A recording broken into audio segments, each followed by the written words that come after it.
Playdates in the pandemic, can kids safely meet up? Most days, Shannon Miller's two sons, ages 7 and 4, play outside on their cul-de-sac in a suburb of Dayton, Ohio.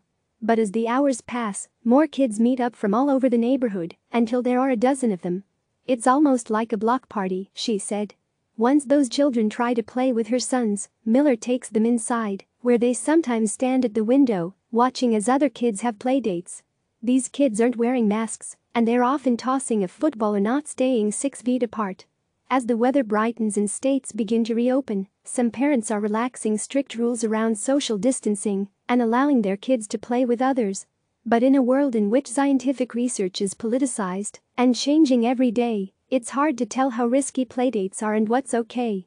That puts parents in a tricky place, having to balance what feels best for them with what seems best for their communities when playdates are more important and yet riskier than ever before.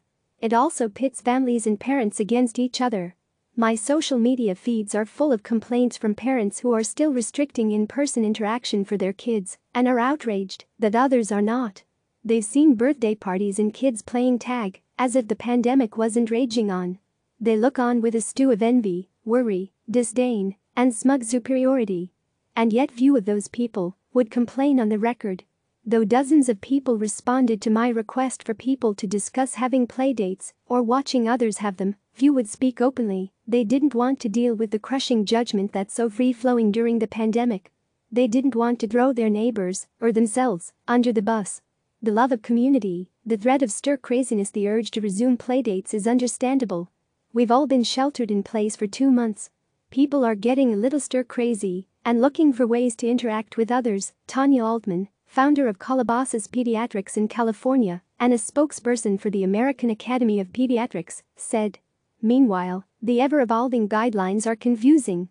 What was verboten one day is suddenly acceptable the next, as we learn more or weigh the costs of human lives against the economy, mental health against physical health, our own survival versus that of our communities.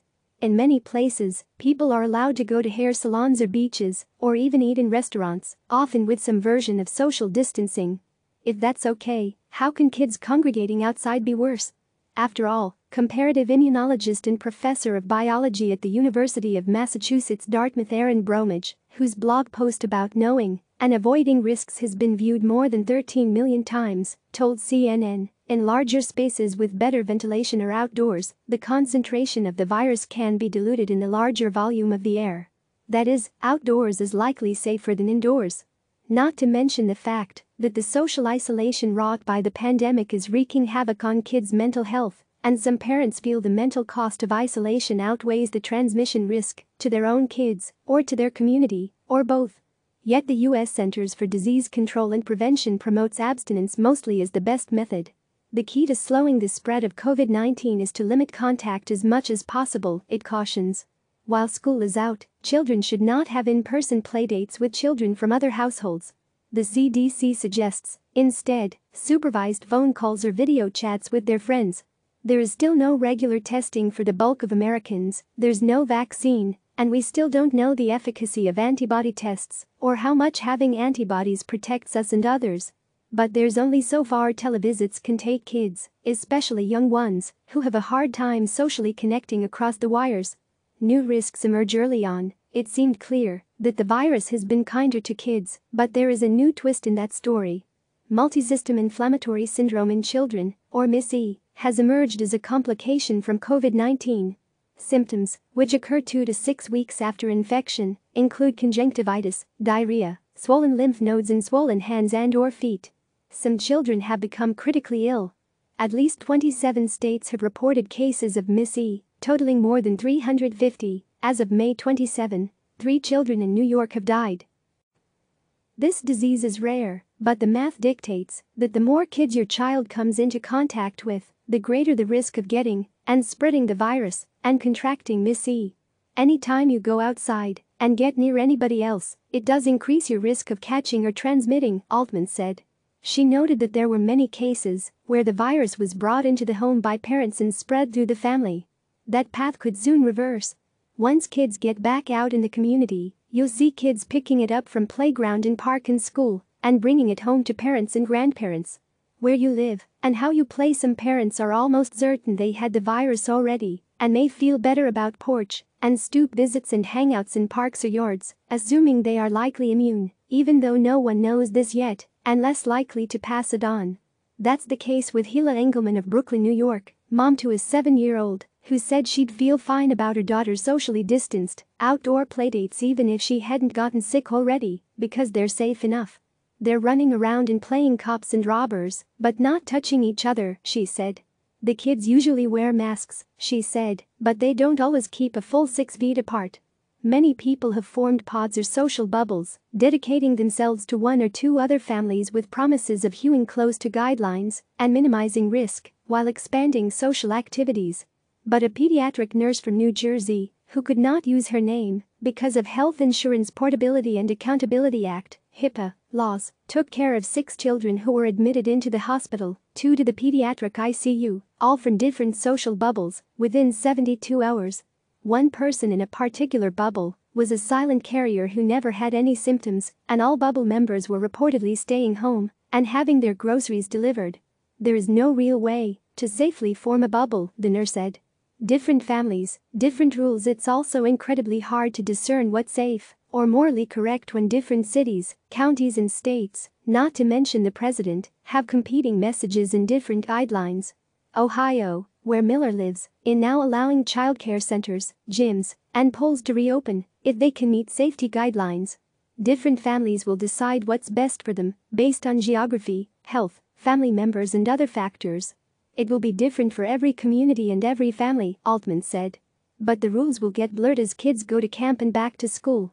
If you're following a more conservative path, it puts you in the strange position of watching others do what you've told your own kids they can't, sowing confusion and the need for some difficult conversations.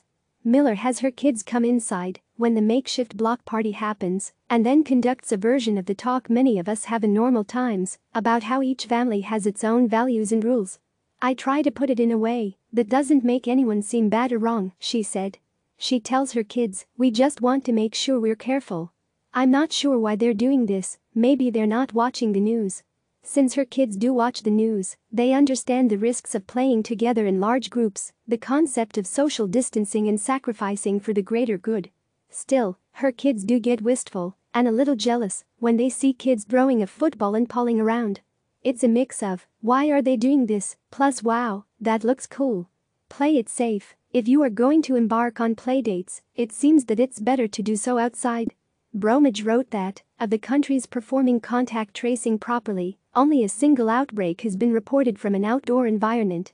But that research was conducted based on experiences in the winter, when fewer people were congregating outside.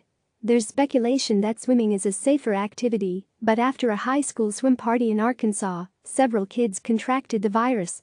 As states reopen and people flock to beaches and pools, we'll find out how safe it is after the data are compiled. The truth is, we don't know what the warmer weather or sunlight mean for safety. Just because we don't have research proving something's not safe doesn't mean it is.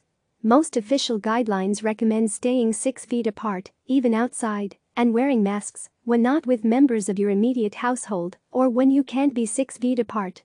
Don't share snacks and don't touch each other. Summer fun now and an uncertain fall. One thing to consider, the more kids play together in the summer, the more it potentially impacts returning to school. My goal is getting kids safely back to school in the fall, and if that means having a mellow summer at home then I'm all for that, Altman said. What can kids do instead? In families where parents can carve out time to focus on their kids, a difficult prospect, when so many are working, play with them as much as possible, she suggested. Try to have some family fun. The most important thing you can do for your kids right now is to spend time with them and create memories, Altman said. But for those of us whose kids are antsy and anxious and desperate to see their friends, and whose work won't let us dedicate our entire days to the kids, it's likely we will let them create some pandemic memories with their pals too. Chances are, they will remember those special and important playdates for the rest of their lives. Lisa Sellen Davis is the author of Tomboy, The Surprising History and Future of Girls Who Dare to Be Different. She has written The New York Times, CNN, The Wall Street Journal, The Guardian and many other publications. Click subscribe to receive the latest news.